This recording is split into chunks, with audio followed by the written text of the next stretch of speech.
श्रील प्रभुपाद की जय, गुरु गौरांग की जय।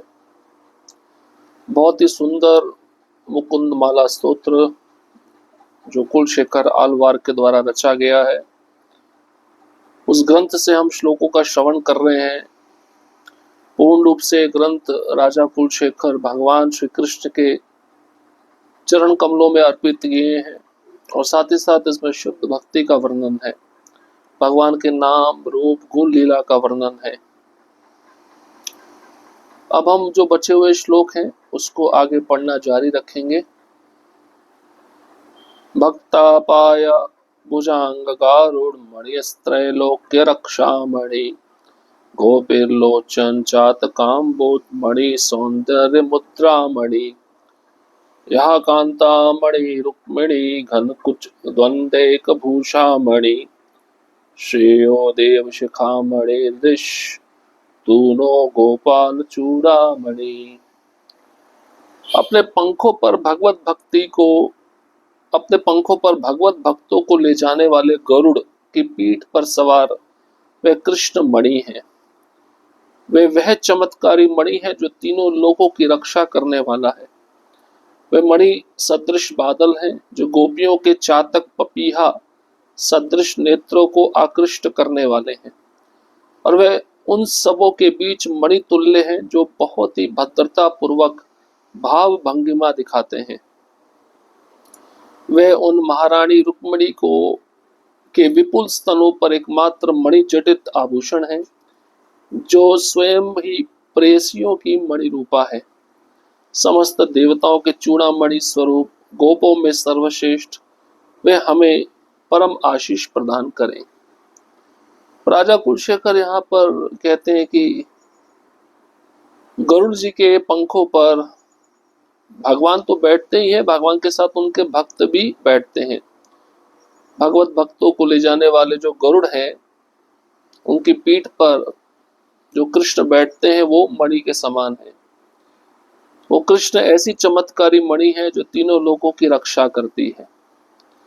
वह मणि सदृश बादल है, और गोपियां जब कृष्ण के दिव्य सौंदर्यमय शरीर को देखती हैं तो शरीर के प्रति आकृष्ट हो जाती हैं।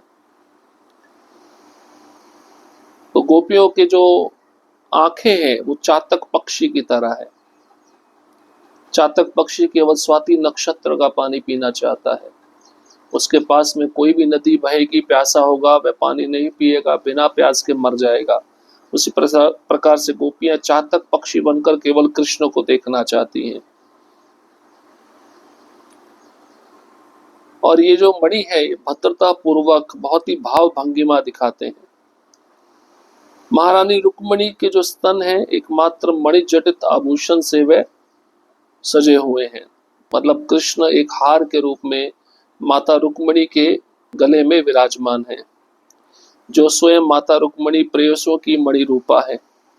समस्त देवताओं के चूड़ामणि स्वरूप गोपों में सर्वश्रेष्ठ वे कृष्ण हमें आशीष प्रदान करें, हमको आशीर्वाद दे। शत्रुच्छेदेक मंत्रम सकल निषद्वाक्य संपूज्य मंत्रम संसारोच्छेद मंत्रम समुचिततम सहसंगर निर्णयान मंत्रम सर्वैकैश्वरेक मंत्रम व्यसन भुज संदष्ट संत्राण मंत्रम जीवे श्री कृष्ण मंत्रम जप जप सततम जन्म साफल्य मंत्रम। हे जीव, तुम कृपया श्री कृष्ण के नामों से रचे गए मंत्र का निरंतर जप करो। ये समस्त शत्रुओं का विनाश करने के लिए एकमात्र मंत्र है। यह मंत्र संसार को समूल नष्ट करता है। यह मंत्र अज्ञान के सारे अंधकार को भगाता है। यह अनंत ऐश्वर्य प्राप्त करने, सांसारिक क्लेश रूपी विषैले सांप द्वारा डसे गए लोगों को अच्छा करने और इस संसार में जन्म को सफल बनाने वाला मंत्र है। राजा कुलशेखर पुनः जीव को संबोधन कर रहे हैं। जीवा, हे जीवा, हे जीव, तुम कृपया श्री कृष्ण के नामों से रचे गए मंत्र का निरंतर जप करो। ये जो भगवान का नाम है समस्त शत्रुओं का विनाश करने के लिए एकमात्र मंत्र है। कौन से शत्रु? काम, क्रोध, लोभ, मोह, मद, मात्सर्य, ये मंत्र जो कृष्ण के नाम से बना होता है संसार को समूल नष्ट करता है, भौतिकता को नष्ट करता है, और ये मंत्र अज्ञान के सारे अंधकार को भगा देता है। ये जो भगवान के नाम का मंत्र है अनंत ऐश्वर्य प्राप्त कराने वाला है। संसारिक क्लेश रूपी जो विष वाला सांप होता है उसके द्वारा जो डसे गए लोग हैं उनको अच्छा कर देता है, और इस संसार में जन्म को सफल बनाने वाला कृष्ण के नाम का मंत्र है। व्यामोह प्रशमोघम मुनि मनोवृत्ति प्रवृत्त्योषधम दैत्यांद्रिक करौषधम त्रिभुवने संजीवने कौषधम भक्तात्यंत हिषौधम भव भय प्रध्वंसने कौषधम श्रेया प्राप्ति करौषधम पिपमना श्री कृष्ण दिव्य औषधम। मेरे मन तुम कृपया श्री कृष्ण की महिमा रूपी दिव्य औषधि का पान करो। ये मोह रूपी रोग को ठीक करने, मुनियों को अपने मन को ध्यान में लीन करने के लिए प्रोत्साहित करने तथा बलशाली दैत्यों को यातना देने के लिए परिपूर्ण औषधि है। ये तीनों लोगों को पुनः जीवन दान देने और भगवान के भक्तों को असीम वर प्रदान करने के लिए एकमात्र औषधि है। वस्तुतः ये एकमात्र औषधि है जो किसी के भी भौतिक अस्तित्व के भय को नष्ट कर सकती है तथा उसे परम कल्याण की प्राप्ति करा सकती है। राजा कुलशेखर अपने मन को संबोधन करते हुए कह रहे हैं, तुम कृपया करके श्री कृष्ण की महिमा रूपी दिव्य औषधि का पान करो, कृष्ण का गुणगान करो। हे मेरे मन, तुम चंचल हो ना, तुम स्थिर नहीं हो, तुम वश में नहीं हो पा रहे। जब तुम कृष्ण का गुणगान करोगे तो तुम्हारे मन में जो मोह है, मोह रूपी बीमारी है, ठीक हो जाएगी। और मुनि जो होते हैं, जो ध्यान लगाते हैं, अपने मन को स्थिर करने का प्रयास करते हैं, वही मुनि जब कृष्ण का गुणगान करते हैं तो अपने मन को पूरी तरह कृष्ण में लीन करके बलशाली मन जो चंचल है, दैत्य के समान है, उसको पूरी तरह से वश में करके यही परिपूर्ण औषधि को स्वीकार करते हैं। यही भगवान का गुणगान तीनों लोकों में जीवन दान देने वाला है, और भगवान के भक्त जो हैं उनको असीम वर प्रदान करने के लिए यही एकमात्र भगवान कृष्ण का गुणगान है। एकमात्र भगवान कृष्ण का गुणगान ही औषधि है जो किसी के भी भौतिक अस्तित्व के भय को नष्ट कर सकती है, और उसे अगर परम कल्याण करवाना है तो भगवान कृष्ण के गुणगान या उनका महिमा का गान अवश्य करना चाहिए। कृष्णा त्वदीय पद पंकज पांजरांतम मध्येव मे विशतु मानस राज हंसा प्राण प्रयाण समय कफवात पित्ते कंठावरोधन विधौ स्मरणम कुतस्ते। बहुत ही सुंदर श्लोक है। ये श्लोक प्रभुपाद जी को बहुत प्रिय था। ये श्लोक प्रभुपाद जी बारंबार अपने प्रवचनों में उच्चारण भी करते थे। हे भगवान कृष्ण, इस समय मेरे मन रूपी राजहंस को अपने चरण कमल के डंठल के जाल में प्रवेश करने दें। मृत्यु के समय जब मेरा गला कफ वात तथा पित्त से अवरुद्ध हो जाएगा तब मेरे लिए आपका स्मरण करना कैसे संभव हो सकेगा। इसको कहते हैं भक्ति।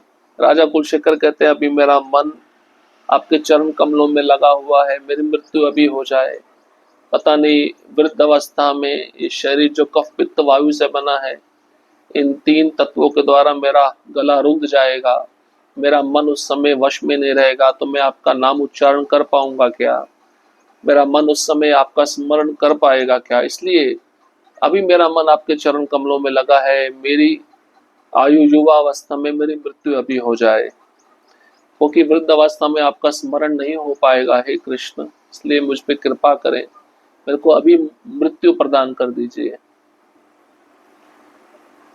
शृण्वन् जनार्द कथानु गुण कीर्तनानि देहे नयस्य पुलकोद गमरोमराजिः नोत्पद्यते नयनयोर्विर मलाम्बुमाला धिक्तस्य जीवितमहो पुरुषाधमस्य। जो व्यक्ति भगवान कृष्ण की लीलाओं तथा उनके यशस्वी गुणों का वर्णन सुनता है, किंतु जिसके शरीर में हर्ष से रोमांच नहीं होता तथा जिसकी आंखों में शुद्ध प्रेम के अश्रुओं का प्रवाह नहीं होता, ऐसा व्यक्ति निस्संदेह अत्यंत निम्न स्तर का धूर्त है।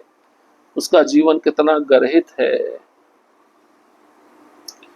भगवान कृष्ण की लीलाओं, उनके यशस्वी गुणों का वर्णन तो सुन रहा है ये व्यक्ति, लेकिन सुनते सुनते उस व्यक्ति के शरीर में हर्ष से रोमांच नहीं होता, उसकी आंखों से शुद्ध प्रेम के आंसू नहीं बहते, तो ऐसा व्यक्ति निम्न स्तर का धूर्त है, मूर्ख है, उसका जीवन गर्हित है। तो हमारा जीवन गर्हित ही है ना। कथा सुनते हुए, लीलाओं का श्रवण करते हुए कभी भी हमारी आंखों से आंसू नहीं आते, कभी भी हमारा शरीर रोमांच से पूरित नहीं हो पाता। ऐसा भक्त भी निम्न स्तर का धूर्त माना गया है। इदं शरीरं परिणाम पेशलम पतत्यवशं शतसन्धि जर्जरम किमौषधं पृच्छसि मूढ़ दुर्मते निरामयम कृष्ण रसायनम पिबा। इस शरीर का सौंदर्य क्षणिक है और बुढ़ापे में जब इसके सैकड़ों जोड़ ऐंठ जाएंगे तो इसकी मृत्यु होना निश्चित है। तो फिर मोहग्रस्त मूर्ख जीव, तू क्यों दवा मांग रहा है? बस कृष्ण अमृत को ग्रहण कर, जो अचूक उपचार है। तो शरीर का सौंदर्य एक दिन नष्ट होने वाला है, हो ही रहा है, नष्ट होने क्या वाला है। हर दिन हमारा सौंदर्य नष्ट होता जा रहा है और जब बुढ़ापा आएगा तो सैकड़ों जोड़ ऐंठ जाएंगे, दर्द होगा शरीर में और इस शरीर की मृत्यु निश्चित है, शरीर नीचे गिरना निश्चित है। तो हे जीव, तो कौन सी दवा मांग रहा है अपने को बचाने के लिए? एक ही दवा है, वो है कृष्ण का नाम। इसको बारंबार पी, ये अचूक उपचार है। आश्चर्य में तदि मनुष्य लोके सुधाम परित्यज्य विषम पिबन्ति नामानि नारायण गणोच्चराणि त्यक्त्वा वान्यवाच कुहका पठन्ति। मानव समाज का सबसे बड़ा आश्चर्य यह है कि लोग ना सुधरने पर इतने अड़े हुए हैं कि वह नारायण के नामों के जीवनदायी अमृत को छोड़कर अन्य सब कुछ बोलकर विषपान कर लेते हैं। कितनी सत्य बात बता रहे राजा कुलशेखर। कहते मानव मनुष्य की सबसे बड़े आश्चर्य की बात यह है, उनको कितना भी बोला जाए भगवान का नाम लो, वो कभी नहीं लेते। अपने गंदी आदतों को न सुधारने पर वे इतने अड़े हुए हैं कि उनको बारंबार बोलो कृष्ण का नाम लो, नारायण का नाम लो, जीवनदायी अमृत के समान है। वो बोलते हैं इन सबको छोड़कर, भगवान का नाम को छोड़कर आप हमें कुछ भी बोलोगे हम करेंगे। और ऐसा करना मतलब विषपान करने के समान है, जहर पीने के समान है।